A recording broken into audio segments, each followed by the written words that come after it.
Hello and welcome to Astronomy Daily, your source for the latest news from across the cosmos. I'm Avery.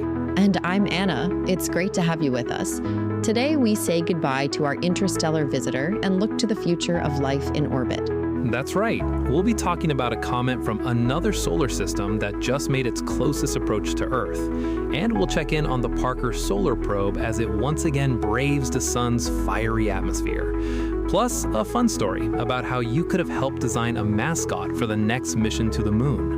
And later in the show, we'll dive into a cosmic mystery involving incredibly powerful blue explosions, a building-sized asteroid with a small chance of hitting the moon, and Russia's surprising new plans for its future in space after the International Space Station.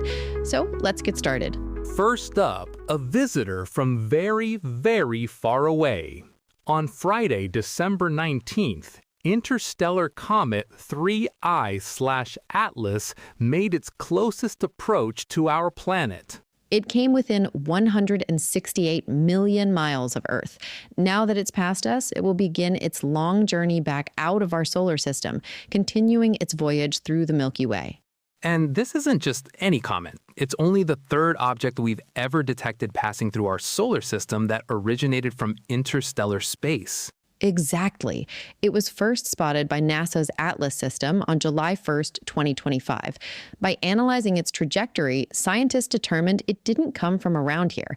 In fact, its path suggests it comes from a region of our galaxy that might be up to 7 billion years old. 7 billion years. That means this little icy wanderer is significantly older than our own 4.6 billion year old solar system. It's like a relic from a completely different time and place. A true cosmic fossil. And it gave scientists a bit of a surprise. As it made its closest approach to the sun, the comet brightened much more than expected. And the reason for that extra glow is still a mystery. It's a fascinating puzzle for scientists to analyze as they gather the data from its flyby. So farewell, 3I Atlas. You put on quite a show for us. Speaking of getting close to the sun, NASA's Parker Solar Probe has been doing just that again. That's right. On December 13th, the probe completed its 26th close approach, or perihelion, and it wasn't just another flyby. It matched its own incredible records. And what records they are. It flew just 3.8 million miles from the solar surface. To put that in perspective, Earth is about 93 million miles away. And its speed, a blistering 430,000 miles per hour. It's almost impossible to comprehend that velocity. During this close approach, the spacecraft was completely out of contact with Earth, operating fully autonomously as its instruments gathered data from right inside the sun's atmosphere, the corona. And the timing is perfect. This is all happening while the sun is in a very active phase of its 11-year cycle. That's the key. These observations are critical for helping us understand our star and the space weather events it produces, like solar flares and coronal mass ejections. That data is vital for protecting our astronauts and technology, both in orbit and here on Earth. All right, from the intense heat of the sun to something a little more whimsical. NASA recently gave the public a very unique opportunity, the chance to design a mascot for the Artemis 2 mission. This is such a great story. In collaboration with the platform Freelancer, NASA held a contest for a zero-gravity indicator. These are small, usually plush items that the crew takes with them. When they start to float, it's a simple visual cue that they've reached the microgravity of space. Right. It's a long-standing tradition in human spaceflight, but this is the very first time the public has been invited to create the crew's mascot. Artemis 2 is the mission that will send 4 astronauts on a trip around the moon in early 2026, so this is a historic flight. The response was overwhelming. The contest received thousands of submissions from over 50 countries. They've now narrowed it down to 25 finalists, and the winning design will be fabricated by NASA's own thermal blanket lab and will fly with the astronauts on their journey. I love that. We won't know the winner until closer to the launch date, but it's fantastic to see this level of public engagement with such a landmark mission. It really connects people to the adventure of space exploration. Now for a deep space mystery. For years, astronomers have been puzzled by extremely powerful and bright blue cosmic explosions. They're called luminous fast blue optical transients, or LFBOTs for short. And we may finally know what causes them. LFBOTs. The name itself is a mouthful. What's the leading theory here? Well, a recently detected signal, designated AT-2024-WPP, has provided a major clue. It suggests that LFBOTs are the result of an extreme version of something called a tidal disruption event, or TDE. That's when a black hole tears a star apart, right? Exactly. But in this case, we're talking about a black hole with a mass up to 100 times that of our sun, completely shredding its companion star in a matter of days.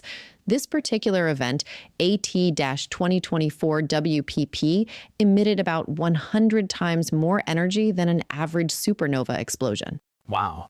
So what makes it so much more powerful than a typical TDE? The theory is that this wasn't just a one-time event. The black hole was likely parasitically feeding from its companion star for a long time, which created a huge shell of material around the pair. When the star finally spiraled close enough to be completely shredded, the new stellar material slammed into that pre-existing shell. That massive collision is what generated the immense light and energy that we observe as an LFBOT. Yes. So it's a cosmic two-punch knockout. The star gets torn apart and then its remains crash into a wall of its own lost material. That's an incredible level of cosmic violence. It certainly is. Now, bringing the cosmic violence a little closer to home, let's talk about an asteroid named 2024 YR4. Right. This is a building-sized asteroid, roughly 60 meters wide, and scientists have calculated that there's about a 4% chance that it will hit the moon in the year 2032. A 4% chance isn't huge, but it's certainly not zero, and the potential consequences are significant. If it does hit the moon, the impact could release energy equivalent to 400 times the Hiroshima bomb. And it gets a bit more concerning. There's also a 1% chance that the impact could scatter meteorites into near-Earth space. That debris cloud could pose a real threat to our satellites and any astronauts in orbit. So what can be done? Is there a plan to deflect it? At the moment, a deflection mission isn't practical. However, some options, like intentionally breaking it up into smaller, less harmful pieces, are being considered. The most immediate step is to gather more data. And NASA's James Webb Space Telescope might give us the clear view we need. There's a potential observation window in February 2026 that could help scientists refine the asteroid's orbit and get a much better handle on the actual odds of a lunar impact. For our final story today, we're looking at a major shift in the future of human spaceflight. Russia has significantly altered its plans for what comes after the International Space Station. That's right. The original plan was to build an entirely new station, the Russian Orbital Station, or ROS. But now the plan has changed. The core of this new station will actually be the old Russian segment of the ISS. So in 2030, when the U.S. segment of the ISS is scheduled to be deorbited and burned up in the atmosphere, the Russian segment will just detach and become its own station? Essentially, yes. This decision is widely seen as a money-saving move for Russia's war-strapped economy. However, it means their new national space station will be based on modules that are already over 30 years old.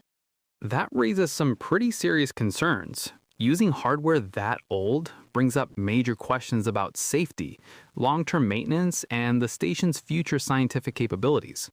It does, and it places Russia's program in stark contrast with other nations. At a time when China is operating its new Tiangong space station and India is developing its own, Russia is choosing to repurpose aging infrastructure. It's a significant moment that could reshape the geopolitical landscape of human activity in low Earth orbit. And that is all the time we have for today. From interstellar visitors to the shifting future of space stations, it's been another busy day in the world of astronomy. We hope you enjoyed our tour of the latest headlines from the cosmos. Thank you for tuning in to Astronomy Daily. I'm Avery. And I'm Anna. We'll be back on Monday with more updates. Until then, keep looking up.